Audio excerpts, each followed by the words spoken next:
श्रीमद् भगवद गीता द्वितीय अध्याय श्लोक संख्या 63 का हम लोग कल मनन कर रहे थे।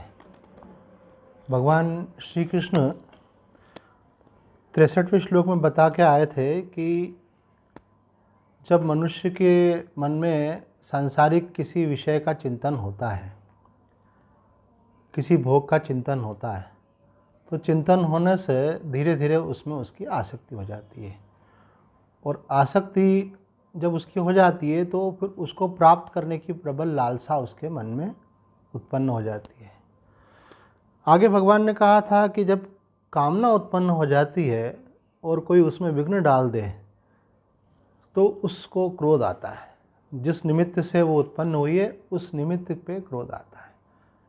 क्रोध से क्या होता है? क्रोधात भवति सम्मोह, सम्मोहात स्मृति विभ्रम, स्मृति भ्रंशात बुद्धिनाश, बुद्धिनाशात प्रणश्यति। इसकी विस्तार से व्याख्या तो हमने कल की थी। आज केवल इन शब्दों के अर्थ पे एक बार ध्यान देते हुए आगे बढ़ेंगे। क्रोध से भगवान कहते हैं सम्मोह हो जाता है। सम्मोह जो है एक प्रकार की तमोगुण की अवस्था है, अर्थात बुद्धि स्तब्ध हो जाती है, काम करना बंद कर देती है, आदमी के अंदर विचार शून्यता आने लगती है।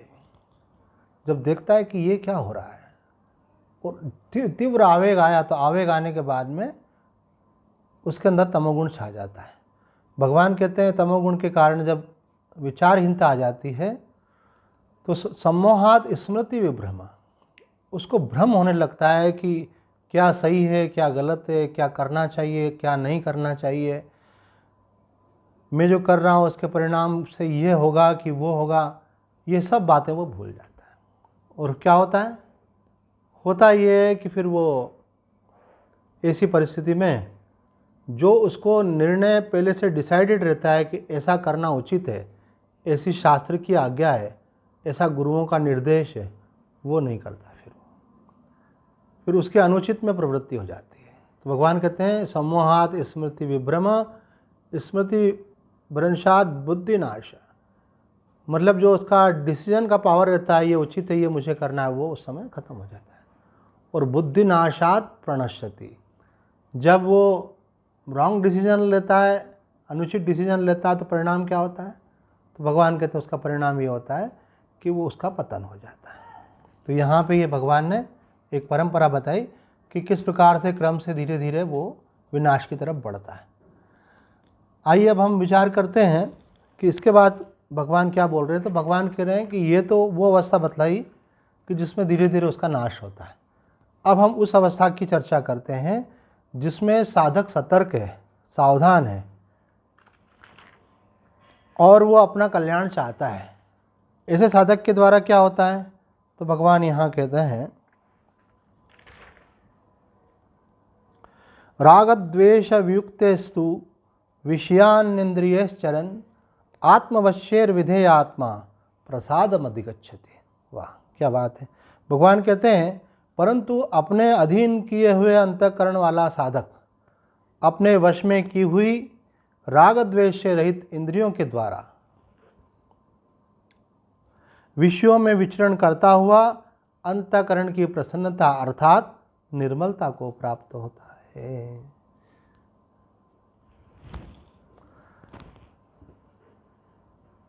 प्रमोद जी सत्संग की तरफ ध्यान दें।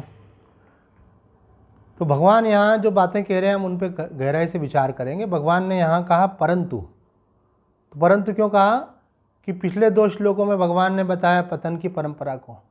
अब यहाँ पे भगवान बतला रहे हैं कि किस प्रकार से साधक संयम करके उस परम अवस्था को प्राप्त करता है। तो दोनों का एक फर्क बतला रहे हैं कि एक वो अवस्था थी और एक ही अवस्था है।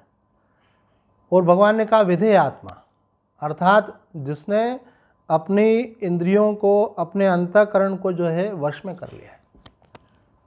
मनुष्य का ज़्यादा दुख देने वाला संसार में कोई नहीं है, मनुष्य का मन सबसे ज़्यादा दुख देता है। जिन चीज़ों को वो नहीं सोचना चाहता वो सोचता रहता है, जिन चीज़ों को याद नहीं करना चाहिए वो याद आती है उसको। जो जीवन में दुख भोगा है, उसने किसी से तकलीफ़ मिली है, किसी ने उसका अपमान किया है, अथवा शास्त्र बोलता है भाई अपने मन को इन चीज़ों से हटाओ अगर अपना कल्याण चाहते हो, तो जहाँ आसक्ति है, राग है। लेकिन मनुष्य कहता है क्या करे, मुझे याद तो इन्हीं की आती, क्योंकि सुख उनसे मिला है तो सुख में आसक्ति हो गई। कहते हैं कि साधक को अपने मन पर विजय प्राप्त करना बहुत जरूरी है, वहाँ से हटाना बहुत जरूरी है। भगवान कहते हैं यहाँ पे जिसने अपना अंतःकरण वश में कर लिया है, जिसका अंतःकरण वश में होगा वही आध्यात्मिक उन्नति कर सकेगा, ये यहाँ पे स्पष्ट रूप से बतला रहे हैं। और जिसका अंतःकरण वश में नहीं होगा तो वो पतन की तरफ बढ़ जाएगा आगे। साधक का अंतःकरण वश में रहने से ही उसको आध्यात्म की सिद्धि होती है। ये अपने को देखना होता है कि हम जो साधना कर रहे हैं, जो सत्संग सुन रहे हैं, स्वाध्याय कर रहे हैं, तो उसके परिणाम से अब हमारा मनोनिग्रह हो रहा है कि नहीं। ये एक बहुत महत्व की बात है। ये आदि शंकराचार्य जी ने कहा है कि जिनके अंदर मनोनिग्रह, इंद्रिय निग्रह, ये जो साधन चतुष्ट बताएं ये होते हैं, वही ज्ञान श्रवण के द्वारा वस्तु का लाभ करते हैं।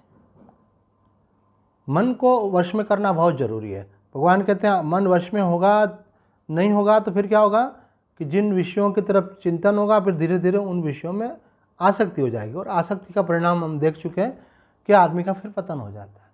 तो अगर बोले अपना कल्याण चाहते हैं, ऐसा नहीं समझना चाहिए कि हमने इंद्रियों को वश में कर लिया और अब बैठ गए, भजन कर रहे हैं, सत्संग सुन रहे हैं, स्वाध्याय कर रहे हैं तो कल्याण हो जाएगा। ये बाहर की चीज़ें हैं, यहाँ भगवान अंदर की चीज़ बोल रहे हैं। ये आप बाहर से कोई साधन कर सकते हैं, सत्संग कर सकते हैं, सेवा कर सकते हैं, स्वाध्याय कर सकते हैं, लेकिन आपका अंतर मन चिंतन क्या करता है, आपका अटैचमेंट कहाँ है, आपकी आसक्ति कहाँ है। तो भगवान कह रहे हैं अगर संसार में रही तो फिर कल्याण होने वाला नहीं, वहाँ से मन का हटना बहुत ज़रूरी है। व्यवहार करते समय अपना मन जो है वो अंदर जो इंटेंशन होता है वो अपने को मालूम होता है। लोग तो केवल हमारी क्रियाओं को देखते हैं, व्यवहार को देखते हैं, लेकिन हमको मालूम होता है कि हमारा मन उस समय चिंतन क्या कर रहा है, हमारे मन में कौन सी जो है आकांक्षा लेकर के हम वो कर्म कर रहे हैं, हमारा हिडन इंटेंशन क्या है, ये केवल हमको मालूम होता है। भगवान उसके बारे में कह रहे हैं कि वो कैसा होना चाहिए, वो होना चाहिए हमारा शास्त्र विहित, धर्मानुकूल। एक महात्मा ने कहा कि 3 बातें अगर आपके जीवन में हो तो आपका उद्धार हो जाएगा। उसमें सारे मार्ग कवर हो जाते हैं, क्योंकि मार्गों को लेके भी कन्फ्यूजन रहता है कि हम ज्ञान मार्ग के हैं कि भक्ति मार्ग के हैं कि कर्म मार्ग के, तो सारे मार्ग भी कवर हो जाते हैं। तो एक बात कहते हैं कि आपको सुबह उठने से लेके रात्रि को सोने तक निरंतर भगवत स्मृति बनाए रखने का प्रयास करना चाहिए। आप चाहे नाम जप के द्वारा करें, चाहे पूजा पाठ के द्वारा करें, अथवा किसी रूप में भी भगवान से प्रेम है तो आपको उनकी याद रहे। दूसरी बात कही गई है भगवत स्मृति तो रहे, लेकिन देह भाव में रह करके नहीं, आत्म भाव में। आपको ये अंदर से निश्चय रहना चाहिए कि मैं शरीर नहीं हूँ, मैं आत्मा हूँ। और तीसरी जो महत्वपूर्ण बात कही गई है, इन दोनों के लिए जो साधन है वो है आपका जीवन जो है धर्मानुकूल होना चाहिए, शास्त्रविहित होना चाहिए। जब तक आपका जीवन शास्त्रविहित नहीं होगा, धर्मानुकूल नहीं होगा, तब तक आप ठीक ठीक आध्यात्मिक उन्नति नहीं कर पाएंगे। कोई व्यक्ति सोचे कि आध्यात्मिक उन्नति में कुछ जप कर रहा हूँ, कि पाठ कर रहा हूँ, कि दान धर्म कर रहा हूँ, कि कुछ अन्य प्रकार का साधन कर रहा हूँ तो मेरी हो जाएगी, तो कहते हैं कि उन चीज़ों से होने वाले नहीं है, वो तो उस तरफ ले जाने वाली हैं, लेकिन वो पहुँचाएंगी तब जब आपके अंदर ये अंतःकरण की ऐसी स्थिति बन जाएगी। कैसी कि आपका जीवन जो है धर्म के अनुकूल हो। आप जब पूजा करते हैं, पाठ करते हैं, जप करते हैं, तप करते हैं, स्वाध्याय करते हैं, तो उससे क्या होता है, उसके द्वारा आपका अंतःकरण निर्मल होता है, शुद्ध होता है। अंतःकरण निर्मल होने से, शुद्ध होने से आपका आचरण जो है वो राग द्वेष से रहित होकर के धर्म के अनुकूल होता है। मनुष्य चाहता तो है मैं धर्मानुकूल आचरण करूं, चाहता तो है मैं उचित करूं, लेकिन उसकी विषय वासना जो है उसको उचित से हटा करके अनुचित में प्रवृत्त करती है। तो भगवान यहाँ कह रहे हैं कि विधेय आत्मा, अर्थात अंतःकरण आपका, अर्थात मन आपका वश में होना चाहिए, जिससे आपका व्यवहार जो है शास्त्र विहित व्यवहार हो सके। जो भगवान कहते हैं कि जो उत्तम साधक है, ऐसा नहीं है कि वो संसार के व्यवहार नहीं करता है, व्यवहार सब करता है वो, लेकिन उन व्यवहारों को करते समय उसमें भोग बुद्धि नहीं रखता है, निर्वाह बुद्धि रखता है। ऐसा नहीं है कि वो विषयों का ग्रहण नहीं करता है, कि आप भोजन करने गए, किसी ने आपको बढ़िया वहाँ कोई पकवान खिलाया है, कि हलवा खिलाया, कि खीर खिलाई, तो आप ऐसा नहीं है कि नहीं खाते। अगर स्वास्थ्य परमिट करता है तो आप खाते हैं उनको, लेकिन उसमें सुख नहीं लेते वो। एक माता आनंदमयी का ये एक शब्द ध्यान रखना चाहिए। माँ कहते हैं जब आप संसार में सुख लेते हो तो परमात्मा से विमुख हो जाते हो। तो आप संसार में सुख ले रहे हैं, इसका मतलब परमात्मा से भी विमुख हो गए और आत्मा से भी विमुख हो गए, क्योंकि आत्म भाव में नहीं रहकर भोक्ता भाव में आ गए। और तीसरी बात भगवान बोलते हैं कि आत्मा परमात्मा की अनुभूति का जो मार्ग है, अंतःकरण को वासना से रहित करना, उससे भी आप रहित हो गए। आप तो उस वासना का सुख ले रहे हैं, और सुख लेंगे तो उसमें आसक्ति होगी, आसक्ति होगी तो कामना बढ़ती चली जाएगी, तो वही पतन का मार्ग है। तो आपको संसार के व्यवहार तो सब करना है, ग्रहण भी सब करना है, लेकिन उसमें सुख बुद्धि पूर्वक ग्रहण नहीं करना है, भोग बुद्धि पूर्वक ग्रहण नहीं करना है। ये एक बड़ी सावधानी की बात है कि एक सामान्य हम व्यवहार में भाषा देखते हैं कि अरे वाह भाई आज तो खाने में बड़ा मज़ा आया, अरे भाई आज वहाँ गए घूमने में बड़ा मज़ा आया। तो हमारा एक उद्देश्य रहता है मज़ा लेना। तो भगवान यहाँ कह रहे हैं कि अगर आप संसार में सुख ले रहे हैं तो इसका मतलब क्या हुआ कि आप संसार का व्यवहार जो कर रहे हैं उसमें आपका अंतःकरण वश में नहीं है, आप उन विषयों के अधीन हो गए, आपकी इंद्रियां जो है उन विषयों के अधीन हो गई। तो कोई व्यक्ति सोचेगा अरे भाई अगर संसार में अगर कुछ मज़ा ही नहीं लेंगे तो फिर ज़िंदगी में तो कुछ रस ही नहीं रह जाएगा। तो भगवान बोलता नहीं, ऐसा नहीं है। देखो आगे कहेंगे, प्रसादम अधिगच्छति। यहाँ भगवान ने कहा है राग द्वेष वियुक्तेस्तु विषयान इंद्रियश्चरन् आत्मवश्येर विधेय आत्मा प्रसादम अधिगच्छति। तो वो किसको प्राप्त होता है? तो भगवान कहते हैं कि वो व्यक्ति मन की प्रसन्नता को उपलब्ध होता है, वो व्यक्ति मन की शांति को उपलब्ध होता है, उसके मन में एक आध्यात्मिक सुख की उत्पत्ति होती है। देखो एक बहुत बड़ी गलत फहमी जो है हमको वो यहाँ भगवान दूर करना चाहते हैं। मनुष्य में एक स्वाभाविक प्रवृत्ति है जन्मजात जो भगवान की दी हुई है कि वो कोई भी मनुष्य जो है सुखी होना चाहता है, कोई भी व्यक्ति जो है शांत रहना चाहता है, कोई भी व्यक्ति वो हमेशा प्रसन्न रहना चाहता है। तो वो प्रसन्नता के लिए, अपने सुख के लिए वो क्या करता है? संसार के विषयों ग्रहण करता है, संबंध बनाता है, परिस्थितियों का निर्माण करता है। तो भगवान कहते हैं कि ठीक है, ये आप इनका ग्रहण कर रहे हैं, कीजिए, क्योंकि आप व्यवहार किए बिना रह नहीं सकते। लेकिन आप इनमें से अगर सुख लेंगे तो उस सुख का प्रतिद्वंदी दुख आपको नहीं छोड़ने वाला, क्योंकि परिस्थितियाँ बदल जाएंगी, वस्तुएं बदल जाएंगी, संबंध बदल जाएंगे। तो आप आज अच्छा फील कर रहे हैं तो आप मान के चलें कि आप पर तलवार लटक रही है, कल वही खराब फील होगा। आज आप स्वस्थ हैं तो आप सुखी अनुभव कर रहे हैं, तो कल अस्वस्थ हो सकते हैं। आज जवानी के कारण आप आनंदित महसूस कर रहे हैं तो कल बुढ़ापा खराब लगने लगेगा आपको। तो भगवान आपके आनंद के दुश्मन नहीं है, बल्कि भगवान आपको वो आनंद देना चाहते हैं जिसमें परमानेंसी है, जो परमानेंट है। तो वो कैसे मिल पाएगा? तो भगवान कह रहे हैं जब आप संसार के विषयों में, भोगों में नहीं फंसेंगे, आप नहीं आसक्त होंगे, तो परिणाम क्या होगा कि आपका मन संसार के विषयों से जब लौट आएगा, इंद्रियां जब लौट आएंगी, तो वो अपने अधिष्ठान में जो वास्तविक आनंद है उसका अनुभव करेंगे। अभी मनुष्य को आनंद का अनुभव तो होता है, लेकिन कहाँ अनुभव होता है? संसार में, और संसार में ही उसको फिर दुख का भी अनुभव होता है प्रतिकूल होने पर। भगवान कहते हैं कि तुम इस सुख दुख से मुक्त होना चाहते हो, स्थायी आनंद चाहते हो, स्थायी सुख चाहते हो, तो स्थायी सुख के लिए कुछ करना नहीं है। बड़े मज़े की बात यह है कि उसके लिए कुछ करना नहीं है, जो गलत कर लिया केवल उसको छोड़ना है। गलत क्या कर लिया है? हम जो संसार में सुख ले रहे हैं, संसार का भोग कर रहे हैं, संसार में आसक्त हो रहे हैं, संसार को एंजॉय कर रहे हैं, है ना? तो एंजॉय नहीं करना है, आपको अपना निर्वाह करना है। और जब आप शांत हो जाएंगे तो आप देखेंगे कि स्वाभाविक प्रसन्नता आपको आएगी। आप देखो आयु में जो बड़ा व्यक्ति है उसके पास तो भोग के बहुत सारे ऑप्शन रहते हैं, बच्चे के पास तो ज़्यादा नहीं रहते हैं। उसको तो उसकी मम्मा है और खाने की जो चीज़ चाहिए वो दूध मिल गया बस बहुत है। लेकिन बच्चा कितना प्रसन्न रहता है, छोटी सी बात पे कैसे हंसता है, कैसे खिलखिलाता है। कारण क्या है? उसको अपनी सहज आत्मानंद की जो है वहाँ पे स्थिति प्राप्त होती है, क्योंकि उसमें वो निर्वासनिक चित्त है, इसलिए ज्ञानी को बालवत कहा गया। तो भगवान यहाँ कह रहे हैं कि अंतर आनंद को उपलब्ध होने के लिए ये बाहरी सुख का आकर्षण जो है छोड़ना आवश्यक है, तभी आपको उस प्रसाद की अर्थात राग द्वेष से रहित जो सहज अपनी स्थिति है उसका अनुभव हो सकेगा। उसको अंतःकरण की शुद्धि भी कहा है, स्वच्छता भी कहा है, उसको आनंद भी कहा है। तो भगवान ने ये बात जो अंतःकरण की प्रसन्नता की बात कही है, ये भगवत गीता के 17वें अध्याय के श्लोक में 16वें श्लोक में भी कही है कि 3 प्रकार के तप होते हैं, एक सात्विक तप, एक राजसिक तप, एक तामसिक तप।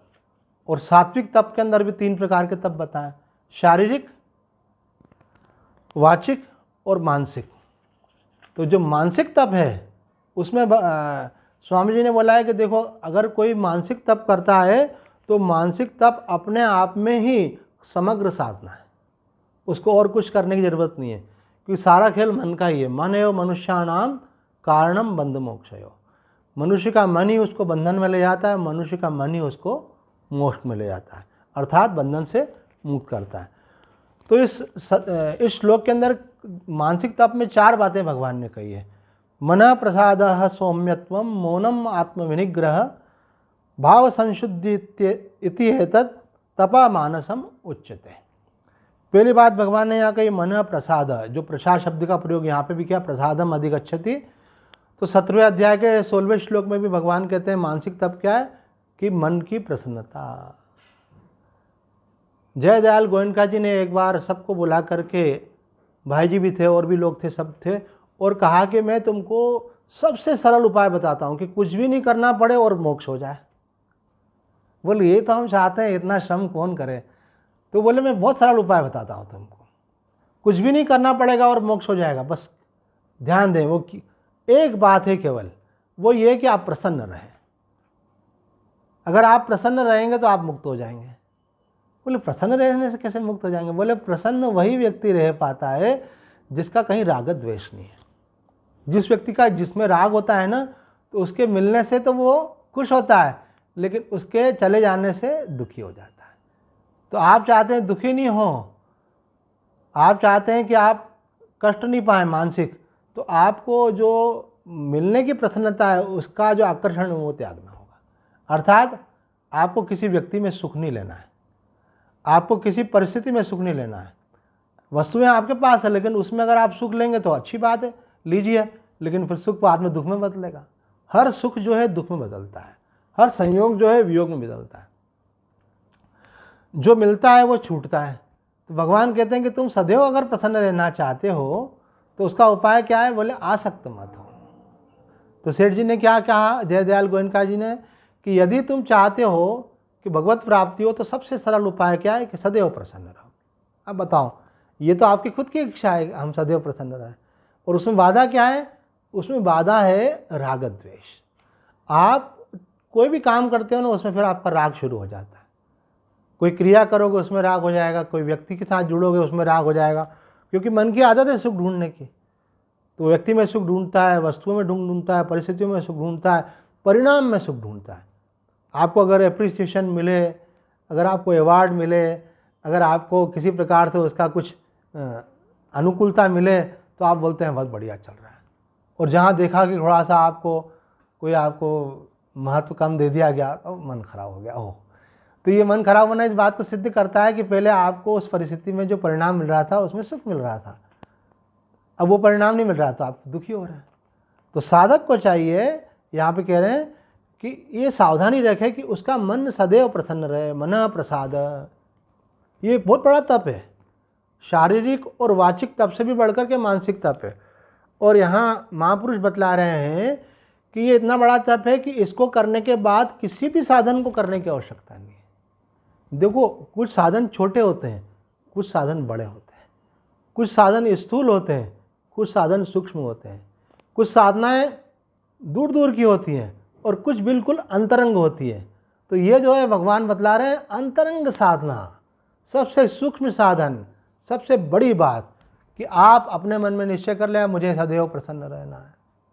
एक जगह तो स्वामी जी ने ऐसा बोला कि आप सदैव प्रसन्न रहिए तो आपका कल्याण हो जाएगा। उस दिन हम भी थे सभा में स्वामी जी के, और बोले अगर बड़ी आपत्ति है प्रसन्न रहने में तो चलो हमेशा रोते रहिए तो भी कल्याण हो जाएगा। बोले रोते रहने से कैसे कल्याण हो जाएगा? बोले हाँ हो जाएगा, इसलिए कल्याण हो जाएगा क्योंकि जब आपके जीवन में अनुकूलता आएगी तब भी आप रो रहे हैं। इसका मतलब क्या हुआ? आपको अनुकूलता में भी सुख बुद्धि नहीं है। जब संसार की अनुकूलता में सुख बुद्धि नहीं है तो प्रतिकूलता में दुख बुद्धि अपने आप ही हट जाएगी। तो दोनों ऑप्शन है, जो आपको अच्छा लगे। या तो सदैव प्रसन्न रहो अथवा सदैव दुखी रहो, तो कल्याण हो जाएगा। ये जो आप कभी कभी सुखी हो जाते हैं, जो कभी कभी दुखी होते हैं, उससे काम नहीं बनने वाला। तो सदैव प्रसन्न रहने का उपाय भी बतला दिया कि राग द्वेष से रहित होने पर ही व्यक्ति सदैव प्रसन्न रहता है। दूसरी बात भगवान ने इस श्लोक में कही सौम्यत्व, मानसिक तप के अंतर्गत, जो कि अंतरंग साधना है कि आपको शांत रहना चाहिए। इस बात के लिए रमन महर्षि जी भी कहते हैं कि be still and know you are that. आप शांत हो जाओ और जान लो कि वही हो। एक प्रसंग में तो महर्षि जी ने यहाँ तक बोला है कि शांत मन ही आत्मा है, क्योंकि चंचलता ही मन का स्वभाव है। अगर मन शांत हो गया, निस्तरंग हो गया, निर्वासनिक हो गया, तो वहाँ तो पूरा का पूरा आत्मा ही रिफ्लेक्ट हो रहा है अंतःकरण में, कुछ भी नहीं है। तो आप किसी भी सूत्र को पकड़ लो, अगर प्रसन्नता का सूत्र पकड़ना चाहें तो वो पकड़ लें। ये दूसरा सूत्र दे रहे हैं, आप सदैव शांत रहो। कोई परिस्थिति आपको अशांत न कर सके, कोई परिस्थिति आपको उत्तेजित न कर सके। संसार के सुख जो उत्तेजना देते हैं। जब आपको कोई लाभ होता है, जब आपको कोई विजय प्राप्त होती है, जब आपको कोई विशेष अनुकूलता मिलती है, तो जो उत्तेजना आती है वो मन की शांति को डिस्टर्ब करती है। आदि शंकराचार्य जी महाराज कहते हैं कि जब आपका विवेक ठीक ठीक जग जाता है तो आपको ये बात अनुभव में आएगी कि ये जो उत्तेजना है, जो सुख से पैदा होती है, यह भी एक प्रकार की वेदना है और विक्षेप है। इसमें भी आपको विक्षेप का अनुभव होता है। क्यों अनुभव होता है? क्योंकि आप अपनी स्वाभाविक शांति से हट जाते हैं। तो एक कोई साधक हमको बोल रहे थे कि हमारे बच्चे बोले कि एक आज होटल में पार्टी रखी है पापा, फैमिली की तरफ से, परिवार की, अपन 8-10 लोग हैं, सब चलेंगे तो मज़ा आएगा, वहाँ बढ़िया खाएंगे पिएंगे बातें। बोले बेटा ये सब मैंने पहले बहुत कर लिया, अब देखो प्लीज़ मुझे डिस्टर्ब मत करो, तुम जाओ, मैं मना नहीं कर रहा हूँ तुमको, जाओ जहाँ जाना है जाओ, जितना खर्चा करना है करो, जो खाना है खाना खाओ पियो, पर अब मुझे इन सब में मज़ा नहीं आता। देखो, जब आपको अपनी अंदर की शांति में रस आने लगता है तो आपको वो उत्तेजना अच्छी नहीं लगती। बोले फिर वहाँ से थक कर के आएंगे, फिर सो जाएंगे, फिर सुबह टाइम से उठेंगे नहीं, कुछ ज़्यादा खा के आ जाएंगे, फिर पेट भी खराब होगा, सर भी भारी होगा। मुझे वो सब परिणाम का स्मरण है, और वहाँ जो शोरगुल करते हैं, हल्ला करते हैं, फिर वो भी मुझे अपनी शांति से प्यार है, मुझे अपने एकांत से प्यार है। और सच पूछा जाए तो मुझे अपने आप से प्यार है, इसलिए मैं लोगों में इन्वॉल्व नहीं हो पाता। ये बहुत बड़ी बात है कि आप अपने आप से प्यार नहीं करते हो। कोई आ रहा है तो खुश हो रहे हो, अपने आप में खुश नहीं हो, मतलब कुछ मिल रहा है तो आनंदित हो रहे हो, मतलब आपका अपने आप में आनंद नहीं है। क्या इतने खराब हो क्या आप? अरे आप परम आनंद स्वरूप हो, लेकिन थोड़ा बाहरी वाला आवरण जो है ना, उसको हटा करके पीछे आकर के देखें। तो यहाँ भगवान कह रहे हैं मन प्रसाद सौम्यत्वम मौनम आत्मविनिग्रह। तीसरी बात भगवान ने कही मौनम, कि आप अपने संसार के व्यवहार को संकोच करने के लिए क्या करें? अपनी वाणी को संसार से हटा लें। और मौनम को यहाँ पे मानसिक तप में लिया है, वाचिक तप में नहीं लिया। क्यों? क्योंकि वाणी का निग्रह भी मन के निग्रह से होता है। अगर आप वाणी से बोलना बंद कर दें और मन चलता रहे तो। एक बार एक माताजी ने, नवरात्रि का समय था, तो उन्होंने हमसे पूछा कि स्वामी जी आप मौन करते रहते तो हमारी भी इच्छा रहती है मौन करने की, तो हम भी मौन करें। मैंने कहा अच्छी बात है भाई, करो। तो नवरात्रि के बाद हम गए तो बोले आपने तो ये हमको प्रेरणा कर दी और हमारी तो तबीयत ही ख़राब हो गई। तो मैंने कहा क्यों? बोले कुछ बोलना हो तो बोल ही नहीं पा रहे थे, तो टेंशन हो रहा था, उस कारण से हमारा स्वास्थ्य बिगड़ गया। तो माँ आनंद में ही कहती है, जिनका मन ज़्यादा चंचल हो, जिनको ज़्यादा राग द्वेष हो, ज़्यादा संकल्प उत्पन्न होते हो, ज़्यादा मन बहिर्मुख हो, उनको एकाएक ज़्यादा मौन नहीं रखना चाहिए। क्यों? आप वाणी को रोक लोगे और मन ज़्यादा चलेगा तो उसका दिमाग पर, दिल पर गलत असर पड़ेगा। इसलिए शनै शनै, भगवान कहते हैं धीरे धीरे करके, थोड़ा थोड़ा करके आप शुरू करें। मौन की बात निकली तो एक बहुत अच्छी बात बताएंगे मौन संबंधी साधना कि विमला ठकार एक महान संत हुई जिनका माउंट आबू में आश्रम है। तो अब माताजी का शरीर पूरा हो गया, तो जय कृष्णमूर्ति ने उनको कहा था कि तुम इनलाइटेंड हो, और इनलाइटेंड लोग नहीं बोलेंगे तो अज्ञानी लोग बोलेंगे, लोग मिसगाइड होंगे, तुम नहीं बोलोगे तो कौन बोलेगा। ऐसा करके उनको इंस्पायर किया था बोलने के लिए माता आनंदमयी ने। तो विमला ठकार जी ने मौन के विषय में एक बहुत अच्छी बात कही है, इसलिए थोड़ा सा उनका परिचय देके हम उनकी बात कह रहे हैं। विमला जी ने कहा है कि अगर साधक रात को सोने से कुछ पहले मौन रख ले और सुबह उठने के बाद कुछ देर मौन रख ले, तो उसका जो आप सपोज आप सोते हो रात को 11 बजे, आपने 10:30 बजे मौन रख लिया, और आप उठते हो सपोज 6:30 बजे, तो आपने 7 बजे तक मौन रख लिया, तो आपका आधा घंटा 6:30 से 7 और उधर 10:30 से 11, कहने के लिए तो 1 घंटा है, लेकिन जो बीच में आप 6 घंटे सोए, वो जो आपका संकल्प है कि मैं मौन हूँ, उसका प्रभाव ये होगा कि वो आपका 1 घंटा नहीं 7 घंटे का मौन हो गया।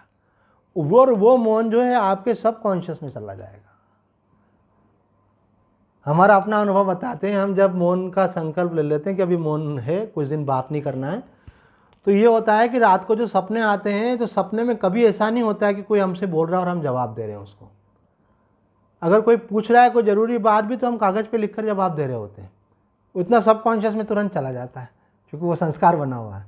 तो इसी प्रकार से सबकॉन्शियस में जाना बहुत इंपॉर्टेंट रहता है, क्योंकि आपका मनोविज्ञान के हिसाब से 1 part of mind is conscious and 5 part of mind is subconscious. इसलिए आदमी सोचता कुछ है, लेकिन सबकॉन्शियस में जो होता है उसके अनुसार कर वो बैठता है, क्योंकि कंट्रोल जो है सबकॉन्शियस से होता है कॉन्शियस माइंड का। तो आपने सोचा कि वो आएंगे तो हम चुपचाप बैठे रहेंगे, लेकिन जैसे ही वो आए आपका उनके प्रति प्रेम था और आपने बोलना शुरू कर दिया। घर वाले ने बोला कि कोई आया तो मेहमान आए तो उनको बोलने दिया करो, आप कितना बोलते हो, चुपचाप बैठा करो। तो बोला बिल्कुल ठीक है, आज देखो अभी मेहमान आने वाले ना आज मैं चुपचाप बैठूंगा, मैं थोड़ा दूसरों को भी बोलने दिया करो, केवल तुमको ही नहीं बोलना है, और जो आया है तो उसका अपना कोई पर्पज़ होता है, उनको बोलने दिया करो। बोले ठीक ठीक। लेकिन वो आया और आपका सबकॉन्शियस में बनी हुई है, आदत बनी हुई है, संस्कार बना हुआ है, आप शुरू हो जाते हैं। तो आपको कौन कंट्रोल करता है? आप बोलते हैं अरे मैं अपने सोचता हूँ कर नहीं पाता हूँ, इसका मतलब है सबकॉन्शियस में जो चीज़ें होती हैं वो आप पे हावी होती हैं, उसके अनुसार आपका व्यवहार नियंत्रित होता है। तो यहाँ हम देखते हैं कि मौन भी जब हमारा है तो वो केवल वाणी से नहीं, मन से होना चाहिए, और वो और गहराई तक जाए। इसके लिए एक बार स्वामी जी ने एक बात कही, बहुत महत्वपूर्ण बात बतला रहे हैं, ये बातें आपको किताबों में नहीं मिलेंगी। स्वामी कृष्णानंद जी महाराज ने एक प्रश्न पूछा, उन्होंने कहा कि साधना का सबसे उत्तम समय कौन सा है? चलो हम आपसे ही पूछ रहे हैं तो आपके मन में भी विचार तो आ ही रहा होगा, सबसे उत्तम समय कौन सा है। तो मैं बताता हूँ आप में कौन कौन से उत्तर होते हैं। पहला उत्तर होता है सबका, हमसे भी पूछते हैं, हम बोलते हैं भाई ब्रह्म मुहूर्त में सबसे उत्तम समय माना जाता है। बोले हम ब्रह्म मुहूर्त में नहीं उठ पाते हैं, कोई हमारी मजबूरियाँ हैं, परिस्थिति है, स्वास्थ्य है, कोई भी कारण हो सकता है, तो ब्रह्म मुहूर्त होता है सुबह 3 से 6। तो बोले दूसरा टाइम वो है जो संधि काल होता है, सुषुप्ति और जागृति के बीच का समय, उसको संधि काल कहते हैं। इसी प्रकार से सुबह रात्रि और सुबह के बीच की संधि ना, सूर्योदय का समय हो रहा है, वो संधि काल कहलाता है। दोपहर 12 बजे संधि काल कहलाता है। शाम को लगभग जब सूर्यास्त होता है तो सायंकाल और दोपहर के बीच का समय होता है, वो संधि काल होता है। और जब सूर्य अस्त हो जाता है, रात्रि हो जाती है, तो वो जो बीच का समय होता है वो संधि काल कहलाता है। तो जो संधि काल होता है उस समय भी मन मनुष्य का शांत रहता है, वो भी एक अच्छा समय माना जाता है। तीसरा साधना का अच्छा समय माना जाता है जिस समय आप सबसे ज़्यादा कंफर्टेबल हैं, ना आपको भूख लग रही है, ना आपका पेट बहुत अधिक भरा हुआ है, ना आप बहुत थके हुए हैं, ना आपको नींद आ रही है, आप हर प्रकार से कंफर्टेबल है, आपका ध्यान शरीर और मन से और परिस्थिति से हटा हुआ है। ऐसा नहीं है कि बच्चे स्कूल जा रहे हैं, आप फटाफट उनका टिफ़िन तैयार कर रहे हैं, ये तो वो क्या है, व्यस्त समय है। तो आपका सबसे बढ़िया समय कौन सा है? जिस समय आपके मन पे और शरीर पे किसी प्रकार का भी कोई आवेग नहीं है, कोई लोड नहीं है।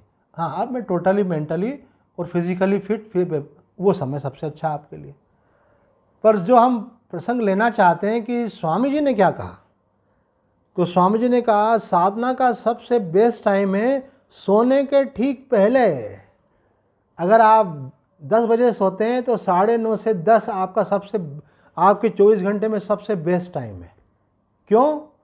क्योंकि उस समय की गई साधना का प्रभाव आपके पूरे 6 घंटे जो आप सोते हैं उस पर बना रहता है। तो भगवान कहते हैं मन प्रसादम सौम्यत्वम मौनम आत्मविनिग्रह, मन का निग्रह, भाव संशुद्धि, अपनी भावनाओं को शुद्ध रखें। कैसी परिस्थिति हो, व्यक्ति कैसा भी हो, आप अपने में पॉजिटिव थिंकिंग रखें। भगवान कहते हैं इति एतत् तप मानसम उच्यते। तो ऐसा साधन करने वाला व्यक्ति जो है ये अपने आप में समग्र साधन है, वो पूर्णता को प्राप्त करता है। तो हमने कहा था कि आखिरी में कुछ देर आपकी किसी की जिज्ञासा अगर होगी तो उसका उत्तर देंगे। तो आज का प्रसंग यहाँ पूरा करते हैं और कोई भी साधक जो प्रश्न पूछना चाहता हो वो पूछ सकता है।